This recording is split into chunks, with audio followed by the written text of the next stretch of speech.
Hi, welcome to max TV. PCOD చాలా మంది మహిళలు ఎదుర్కొంటున్న సమస్య. ఈ పీసీఓడి అనేది ఎందుకు వస్తుంది, ఇది రావడానికి గల కారణాలు ఏంటి, అసలు ఆయుర్వేదంలో ఈ పీసీఓడి తగ్గడానికి ఎలాంటి చికిత్సలు అందుబాటులో ఉన్నాయి అనే విషయాలు మనతో మాట్లాడటానికి ఉన్నారు ఆయుర్వేద వైద్యులు డాక్టర్ డి బాలకృష్ణ గారు. వారితో మాట్లాడి ఈ పీసీఓడి గురించి ఎలాంటి చికిత్సా విధానం అమల్లో ఉందనేది మనం మాట్లాడి తెలుసుకుందాం. నమస్కారం సార్. నమస్కారం సార్, పీసీఓడి మనకి చాలా మంది దగ్గర వింటున్న సమస్య. ఎందుకు వస్తుంది సార్ ఈ పీసీఓడి అనేది ఇంతమందికి? పీసీఓడి రావడానికి చాలా రకాల కారణాలు ఉన్నాయి.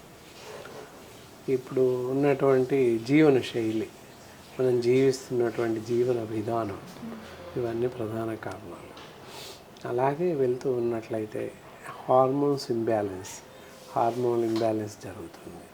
ఇంతకు పూర్వకాలంలో 15 years వస్తే కానీ అమ్మాయిలు మెన్సెస్ టైం వచ్చేది కాదు, రజస్వల టైం వచ్చేది కాదు. ఇప్పుడు అలా కాదు. 10 to 11, 10 years or by 11 years hardly 10-11 years మధ్యలోనే అమ్మాయిలకి రజస్వల సమయం వస్తుంది, మెన్స్ట్రువల్ టైం వస్తుంది. యాక్చువల్గా వస్తుంది, ఓకే అనుకోవడానికి లేదు, వస్తుంది అంతే. అన్ని రకాల హార్మోన్స్ అప్పటికి తయారవ్వవు.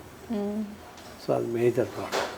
అలా ఎందుకు వస్తుంది అంటే మనం తీసుకునేటటువంటి ఆహార లోపం, తీసుకునేటటువంటి జీవిస్తున్నటువంటి జీవన విధానం, ఇవన్నీ ప్రధాన కారణాలు అవుతాయి. ఆహార విధానం విషయంలో వచ్చినట్లయితే పోషక విలువలు లోపించినటువంటి ఆహారం అందరం తింటున్నాం. ఏదైతే బయటపడేయాలో ఆ ఆహారం మనం తినేస్తున్నాం. అది కరెక్ట్ కాదు. అందరం చేస్తున్న ప్రధాన తప్పది.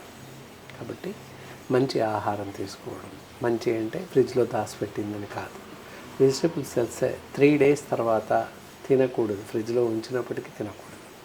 అలాగే టమాటోస్ కొన్ని రకాలు ఫ్రిడ్జ్లో పెట్టకూడదు. టమాటోస్ కానీ ఎగ్స్ నేచురల్గా బయట ఉండాలి. టమాటోస్, ఎగ్స్ ఇవి ఫ్రిడ్జ్లో పెట్టకూడదు, అసలు చెడిపోతాయి. సార్, వెజిటేబుల్స్లో అసలు ఫ్రిడ్జ్లో పెట్టాల్సినవి ఏంటి సార్? అంటే టాపిక్ వచ్చింది కాబట్టి ఫ్రిడ్జ్ గురించి వేరే చేద్దాం, 1 గంట పడుతుంది. Okay sir. ఎందుకంటే జస్ట్ అవుట్లైన్స్ నార్మల్గా అంటే వెజిటేబుల్స్లో ఏవైతే నార్మల్గా పెట్టచ్చు, ఏమైనా కూడా టమాటోస్, ఎగ్స్ కాకుండా వేరే కొన్ని రకాల వెజిటబుల్ ఆకుకూరలు ఉన్నాయి.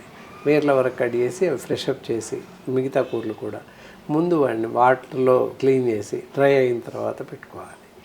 అలాగే తెచ్చి అదే బ్యాగ్తో ఫ్రిడ్జ్లో పడేస్తారు అంతే. సో మట్టి ఉంటుంది, దుమ్ము ఉంటుంది, పెస్టిసైడ్స్ ఉంటాయి. అందులో ఇంకాస్త బ్యాక్టీరియా చోటు చేసేసుకొని కొత్త జబ్బులు మనకు వస్తున్నాయి. అందుకని ఫ్రిడ్జ్ వాడడం ఎలా అనేది చూసుకోవాలి. ఫ్రిడ్జ్ లేకపోయినప్పటికీ నష్టం లేదు.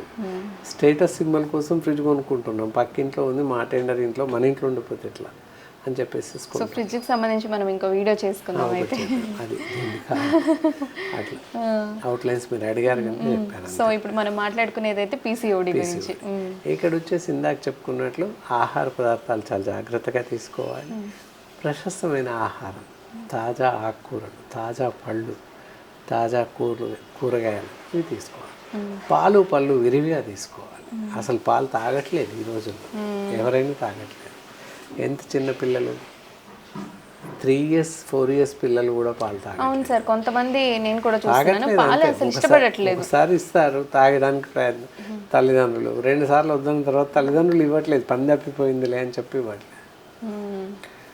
ఇవ్వండి, తాగించండి, వాడు తాగట్లే ఇంకా వాళ్ళకి అలాగే అలవాటు, వీళ్ళకి ఇలాగే అలవాటు అయిపోతుంది. పేరెంట్స్కి అడగడం ఏంటి, ఊరికి బతిలాడడం, ఊరికి 4 సార్లు అడగడం ఏంటి, వీళ్ళు ఇలాగే ఊరుకుంటున్నారు, వాళ్ళు అలాగే. సో ఎదుగుదల లోపిస్తుంది. దానివల్ల సరైన వయసులో సరైనటువంటి ఎదుగుదల లోపిస్తుంది. కాబట్టి ప్రమాదాలన్నీ ఎదురవుతాయి. కారణం ఎందుకు చెప్తున్నా ఏంటంటే ఇవన్నీ కారణాలే అవుతున్నాయి అక్కడికి వచ్చేటప్పటికి. సో పీసీఓడి ఉన్న వాళ్ళు ఎలాంటి జాగ్రత్తలు తీసుకోవాలి? పీసీఓడి ఆల్రెడీ వచ్చింది రాకుండా ఇవన్నీ జాగ్రత్తలు తీసుకుంటే కొంతవరకు రికవరీ అవ్వచ్చు. వచ్చిన వాళ్ళకి ఇందాక చెప్పినట్లు వచ్చిన వాళ్ళు ఏంటంటే ఫ్రై ఫుడ్స్, జంక్ ఫుడ్స్ ఆహారంలో చూస్తే ఇవేవి బేకరీ ఐటమ్స్ ఇవన్నీ కూడా పూర్తి మానేసేయాలి. ఎవరు తినకూడదు అసలు. ఆయిల్స్ మరీ ముఖ్యంగా ఆయిల్ విషయానికి వదిలేస్తే శాచురేటెడ్ ఆయిల్స్ వాడాలి. ఇది గ్రౌండ్నట్ ఆయిల్ మాత్రమే వాడాలి, లేదా గ్రౌండ్నట్ ఆయిల్, తిల్ ఆయిల్. వంటల్లో ఈ 2 నూనెలు మాత్రమే వాడాలి, ఇంకొక నూనె వాడకూడదు. ఇప్పుడు ఈ రోజుల్లో 10-20 రకాల నూనెలు వచ్చాయి. ఏ నూనె వాడాలో ఎవరికి తెలియట్లేదు, వాడేస్తున్నారు అంతే. దానివల్ల గుండె జబ్బులు వస్తున్నాయి, పీసీఓడి ప్రాబ్లమ్స్ వస్తున్నాయి, హార్మోన్ డెఫిషియన్సీ అందుకే వస్తున్నాయి. అన్ని రకాల హార్మోన్ డెఫిషియన్సీ వస్తున్నాయి. దానివల్ల హెవీ బ్లీడ్ అవ్వడం, గర్భాశయంలో గడ్డలు. పీసీఓడి అంటే polycystic syndrome ovaries, ovary syndrome అని అంటాం. ఓవరీస్లో గడ్డలు కావడం, కంతులు కావడం, నీటి బుడగలు ఏర్పడడం ఇవన్నీ జరుగుతున్నాయి. కారణాలు ఏంటి అంటే ఎన్ని కారణాలు అన్నమాట. కారణాలన్నీ ఇవే, ఏం లేదు. అంతా వచ్చి సరైన ఆహారం తీసుకోవట్లేదు, కాబట్టి సరిగ్గా హార్మోన్స్ రిలీజ్ అవ్వట్లేదు. సో రాకుండా ఎలా వచ్చిన వాళ్ళు ఆల్రెడీ ఎలా జాగ్రత్త పడాలంటే వచ్చేసిన వాళ్ళు కూడా ఇలాంటి ఫుడ్స్ అన్ని మానేయాల్సి వస్తుంది. లైఫ్ స్టైల్ అనేది కంప్లీట్లీ చేంజ్ చేసుకోవాలి. అందుకే జీవిస్తున్న జీవన విధానమే తప్పు, అక్కడ తీసుకునే ఆహారం పూర్తిగా తప్పు. సో ఒకసారి వచ్చాక తగ్గుతుందా సార్ అది పీసీఓడి? తగ్గుతుంది, మెడిసిన్స్ ఉంటాయి. అంటే ఆహారంతో మాత్రమే కాదు, ఆహారం ఇది పాటిస్తూ దెన్ గో ఫర్ మెడిసిన్స్, అప్పుడు మందులు వాడితే సో తగ్గిపోతుంది. హోమ్ రెమెడీస్ అలాగే ఆయుర్వేదంలో ఎలాంటి చికిత్స ఉందనేది మాకు తెలియజేస్తారా? ఎస్ షూర్, తప్పకుండా. ఎప్పుడైతే మనం పీసీఓడి వచ్చింది, ప్రాబ్లమ్స్ క్రియేట్ అవుతున్నాయి, లోపల సిండ్రోమ్, ఓవరీస్లో నీటి బుడగలు రావడం, సిస్ట్లు రావడం ఇలాంటివి జరిగింది అన్నప్పుడు దానికి ఆయుర్వేదంలో చాలా మంచి వెరీ గుడ్ రిజల్ట్స్, మంచి మెడిసిన్స్ ఉన్నాయి. దూలగుండే విత్తనాలు దొరుకుతాయి, వాటిని నేతిలో వేయించేసి పౌడర్ చేసేసి. ఏం సార్, ఏం విత్తనాలు? దూలగుండి విత్తనాలు. ఓకే, ఇవి ఎక్కడ దొరుకుతాయి సార్ మార్కెట్లో? ఆయుర్వేద బజార్ కొట్లో దొరుకుతాయి. వాటిని ఏంటంటే మామూలుగా శుభ్రపరిచి పొట్టు తీసి బాగా ఎండించాలి. ఎండించేసి వాటిని నేతిలో అబ్సార్బ్ చేయాలి. నేతిలో వాటిని భావన చేయడం అంటారు, కరిగించడం. అందులో వేయించాలి. మనం సేమియా, ఉప్మా అవి నేతిలో వేపిస్తాం కదా, అలా ఒక 2-3 మినిట్స్ అలా వేయించాలి, మాడకుండా వేయించాలి. వేయించిన తర్వాత బాగా ఎండించి పౌడర్ చేశారు. ఆ పౌడర్ని ఉదయం సాయంత్రం 1 స్పూన్ తీసుకుంటే ఈ పీసీఓడి ప్రాబ్లం వాటర్లో తీసుకోవాలి.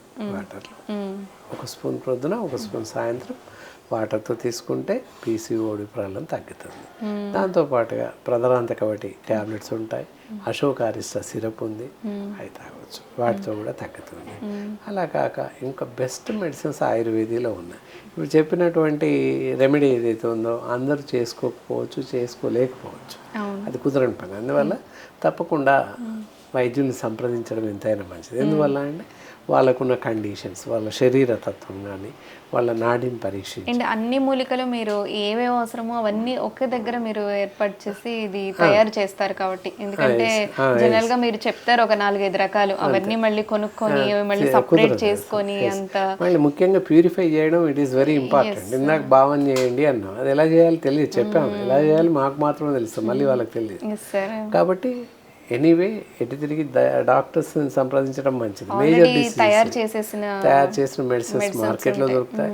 మంచి ప్రముఖ వైద్యుల్ని, ఆయుర్వేద వైద్యుల్ని, మా లాంటి వాళ్ళని సంప్రదిస్తే మీ శరీర తత్వాన్ని బట్టి, శరీర లక్షణాలను బట్టి, అందరికి ఒకేలా ఉండదు. శరీరం, వాళ్ళ వెయిట్, శరీర తత్వము, నాడీ పరీక్ష చేసి వాళ్ళ శరీర తత్వం ఏంటి, ఎందువల్ల వచ్చింది, ఇంకేమైనా ప్రాబ్లమ్స్ ఉన్నాయి.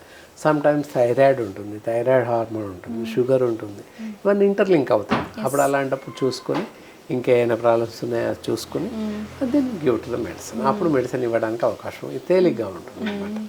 వాళ్ళ శరీర తత్వాన్ని బట్టి అవసరమైన మందులు, విధి విధానాలు ప్రిస్క్రైబ్ చేయడం జరుగుతుంది. అశోకారిష్ట ఉంటుంది, ప్రధానాంతకవటి ఉంటుంది, సిస్టలిన్ ట్యాబ్లెట్స్ ఉంటాయి, ఇలా రకరకాల ట్యాబ్లెట్స్ ఉంటాయి. అవి చూసుకొని వాళ్ళకి సరిపడే విధంగా మందులు ఇచ్చి తగ్గించే అవకాశం కంపల్సరీ ఉంది. సార్ ధన్యవాదాలు సార్. నమస్కారం అండి.